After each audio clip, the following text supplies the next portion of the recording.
I believe you're gonna kick us off. You have something special for us. You've recapped the entire Marvel Star Wars run.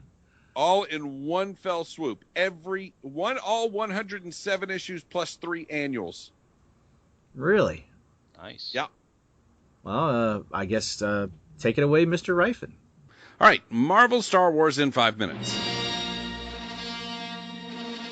Okay, it starts with A New Hope. If I have to summarize that, you don't need to be listening. But then after the Death Star, Solo and Chewie split off to go see Jabba and pay him what they owe him. However, they're hijacked by Crimson Jack and Jolly, who's never kissed a man. And they steal their reward for rescuing the princess. And they bum around on a strange planet, and they're approached by 3 space monks and hired to recruit the Magnificent 7. But 8, and in space. And yes, there's a giant green bunny, but I wouldn't mess with the guy because contrary to rumor, he's a bit of a badass. Then they fight the guy from Mad Magazine and face the behemoth. Then they get captured again by Crimson Jack and Jolly, who's never kissed a man, and find out that he's taken Leia captive. He gets her free, and they go find Luke, who in a striking moment of irony has crash-landed on an all-water planet. See, he's from a desert planet, and oh, you get it. Luke's been taken by pirates who live in a floating Lincoln log ship. They shut down the pirates and run into space where they're stopped by Crimson Jack again! This time he and Solo suit up for a space duel, and just as Crimson Jack's about to kill Solo, Jolly, who's never kissed a man, sacrifices herself to save him because she's secretly in love with him. So he gets to kiss her when she's dead. Kinda gross. Then Valance the Hunter, who hates droids, shows up where the Space Magnificent 8 were recruited and tries to find out the name of the person who destroyed the Death Star. By the way, Valance is half droid, which is why he hates droids.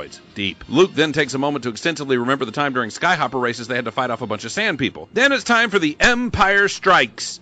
That's it, just the Empire Strikes. Luke's mind touches Vader's mind to the Force and he blacks out. The Star Warriors take him to the Wheel, an off-track gambling satellite where they heal him, draw Vader's attention, and then get Han and Chewie thrown into an arena where only one will live. They barely escape ahead of Vader, but then they probably ought to flash back again because they're tired. Leia tells the story of Obi-Wan using a ship to play dead during the Old Republic era, then it's back to the present of a long time ago. TIE fighters raid Yavin base, but they can't figure out how they got there. Turns out they're hiding in a vortex on Yavin created by the Tag family scientists. Luke checks it out, takes a stolen TIE, and destroys the turbine that creates the vortex. But wait! Valance the Hunter's back and he still hates droids even though he is half droid. He's looking for the name of the person who destroyed the Death Star because Vader wants the name and it's a hot commodity. He finds out it's Luke and thoroughly kicks his ass, only to have 3PO intervene. 3PO's attempted sacrifice causes a change of heart for Valance, who decides Luke is okay because he has a special relationship with droids. Ugh. He decides to protect him, but wait, Han and Chewie are holed up in a cave trying to escape the skinny cat-like Jabba the Hutt, 1T. All of a sudden, they find out the cave's full of metal-eating bugs. The bugs eat half of Jabba's guys and then they get away only to have to rescue Jabba, for which he agrees to waive their debt to him. You remember that, right? Next, Vader finds out that a rebel deserter named Tyler Lucian knows the name of the guy who blew up the Death Star, so he goes to talk to him. Valance beats him there and gives his life on an acid planet to protect the coward. The coward sees this and sacrifices himself to protect Luke's identity. Leia then goes on an Imperial slave planet to sow the seeds of rebellion and helps a little girl sow some real seeds. It's sweet. Then the gang reunite to defeat the evil winged ruler of a planet whose 3 favorite Jedi are Obi-Wan Kenobi, Anakin Skywalker, and Darth Vader. Okay, so they can't count. Then Luke goes home to Tatooine, commandeers a sandcrawler, and discovers a secret Tag plan to freeze the rebel fleet. Luke lays the smack down to Baron Tag and escapes from their clutches only to barely warn the fleet not to get frozen. The Tags, however, refuse to let it go. See, frozen, let it go. Anyway, meanwhile, Sister Domina travels to the rebellion to tell them that even though they're neutral, the Empire is vying for their services, and they'd like Luke to propose an alternative to her monastery on the planet of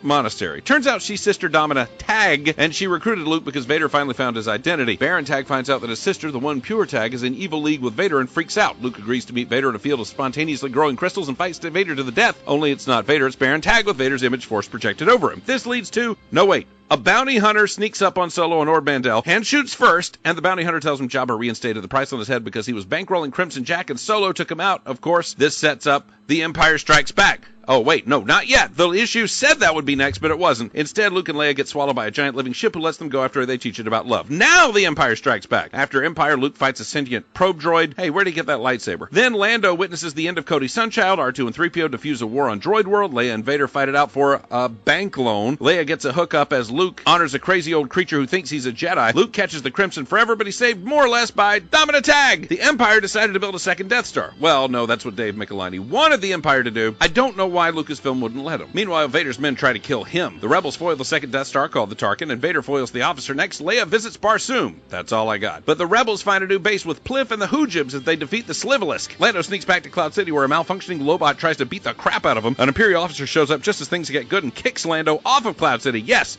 off of Cloud City. Lobot uses a jetpack to save him. They go down to Bespin to get help from the Ugnaughts. Meanwhile, Luke and his new lady friend Shira go to Cloud City to find Lando, only to mix it up with the Imperials. Cloud City saved, the residents come back home. Next, R2 and 3PO save the rebel fleet from being burned up by going on a spacewalk. Luke and Lando go to a market planet, are almost eaten by a trash monster. Then Luke finds out that his lady friend Shira was a refugee from the Empire, and she goes back to her home planet to honor their sacrifice to the Empire. The Empire has a new secret weapon, and Luke and new lady friend Shira go on a mission to stop it. They're in stolen ties, and during the battle, Luke has to use the Force to decide who's trying to kill him and blow them up. When he gets back, he finds the last tie he blew up was his new lady friend Shira. No! He's arrested and escapes, returning to her home planet to repeat her ritual, only to find she was an agent of the Empire and she was sending signals to Darth Vader.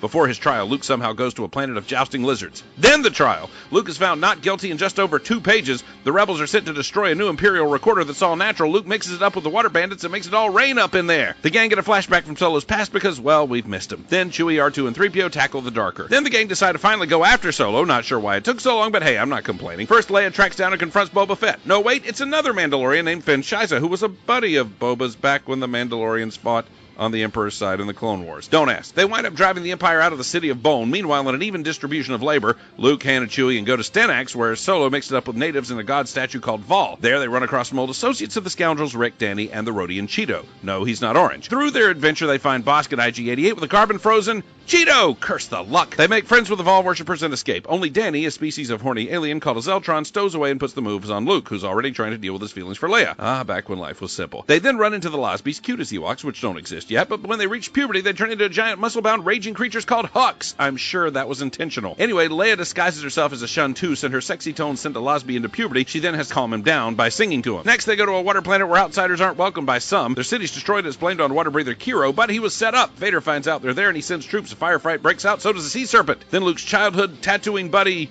Wedge, gets stuck on a transport after the Battle of Hoth and is about to give up hope when he's rescued by his old childhood buddy Luke. Luke disses some kids who idolize him, so one of them becomes a stormtrooper. Lando calls himself Drebel and dresses like Captain Harlock in order to scheme his way into a goddess called the Minstrel. 3PO falls in love with a robot named Ellie, who is blown away looking out for her master. Then Return of the Jedi. Well, it would have been if they had run that adaptation of Marvel Star Wars, but they didn't. But this is where it would have been. Next, Boba Fett takes on Solo again on Tatooine after crawling out of the Sarlacc pit, but he commandeers a sandcrawler and winds up falling right back into the pit. Luke goes to hang with Kiro, and Kiro leaves his people and takes off with Luke. Lando teams up with a hot chick for a filler con game story and wins a crystal from a legendary star system in a card game and goes to their home for more, but it doesn't work out. The real Drebel wants Lando's hide, but he and Lando end up teaming up and Lando gives him a gift, the Vol Goddess statue, right in front of some Vols. Leia's life is saved by a stormtrooper from Alderaan. He dies. She cries. She's a chick. Rick, Duel, Danny, and Kiro show up and everyone's in danger and Kiro nearly dies trying to save everyone. Danny thinks he's hot. Lumia arrives on the scene. She wears armor like Darth Vader's, but with metal Princess Leia cinnamon buns. But who is she under that respirator mask? Luke gets involved in a civil war on a planet where there's always a traitor. Always. Leia struggles with identity issues. Is she a soldier or a diplomat? On Kashyyyk, the gang meet a guy named Knife who looks like Frankenstein, and they bust up slavers. A potential apprentice for Luke shows up, but he's really his own sister, and he dies. Or she dies. Best left there. Luke settles issues on the planet of the Kitty Cats. Then the Losbies and the Ewoks declare war on each other. Yes, that's how far we've sunk. Then Knife comes back, Kiro's attack, and Luke gets the crap beat out of him by Lumia and her Light Whip. Top 10 cool things in the galaxy. Light Whip. Luke manages to Hulk out and knock Lumia's mask off, and she turns out to be his new lady friend, Shira. Just let me tell you, back then, that gave a lot of life to a dying book. It was a cool reveal in the middle of a pool of sub-mediocre stories. Then a guy invade, one of them tortures and rapes Danny, and they develop a relationship. Hey, if it were written by a guy, I'd want him arrested. Next, Solo and Lando save some kids in a Goodwin Williamson story that comes out of nowhere. Then Lando falls ill, Han threatens to blow up a whole planet unless he's saved. Then the guy war resumes and Han's childhood buddy, Babe, betrays them. Who? Just wait. Solo runs into his childhood buddy next for the first time in years. See, because of the 100th issue, they had to be printed out of sequence. Yes, someone should be shot first. They return to Kiro's world, save the day, and Kiro takes off to protect his people again. Leia winds up with a Nagai after a battle, and they're supposed to learn to trust each other. Then he's killed, and she cries again. All the girls have been crying in this book. Leia, 3PO.